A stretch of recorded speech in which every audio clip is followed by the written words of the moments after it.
about CPR in dogs and cats.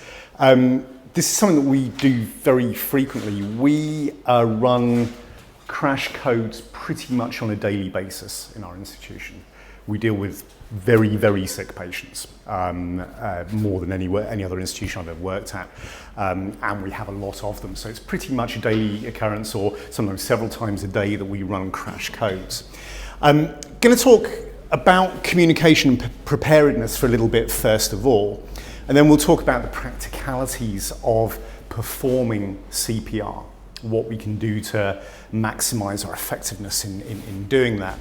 And that includes what happens if you're the first person arriving with an arrest situation, the first on-scene priorities.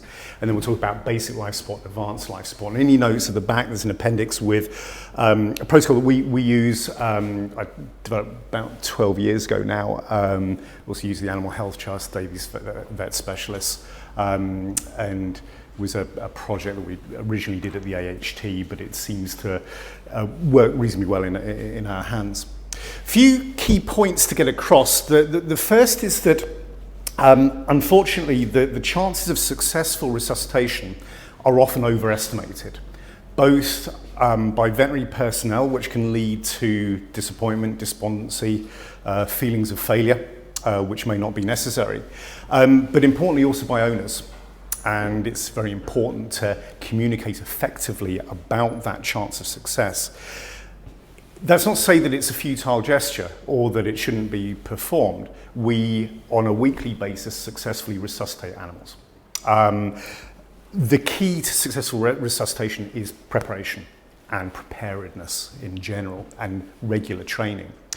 We'll talk about basic life support and advanced life support. Thank goodness the critical care vets have started to get more interested in actually basic life support rather than the exciting bits of advanced life support. Advanced life support will not work unless you have done the basics properly. And particularly the American College of Veterinary Emergency and Critical Care were guilty, probably up till about sort of 8 years ago, of really emphasizing advanced life support over basic life support, which is very contrary to what's understood in human medicine. And it's very important to adopt a team approach. So what are the chances of success? Well, as I mentioned, owners often have misconceptions about this, and vets often have misconceptions as well. And very often we all sit there with our misconceptions and don't communicate them with each other, and particularly not with owners. If you look at the chance of success on television, okay, so we've got obviously these two fantastic pin-up doctors, George Clooney and the British version, Paul Bradley. This uncanny resemblance.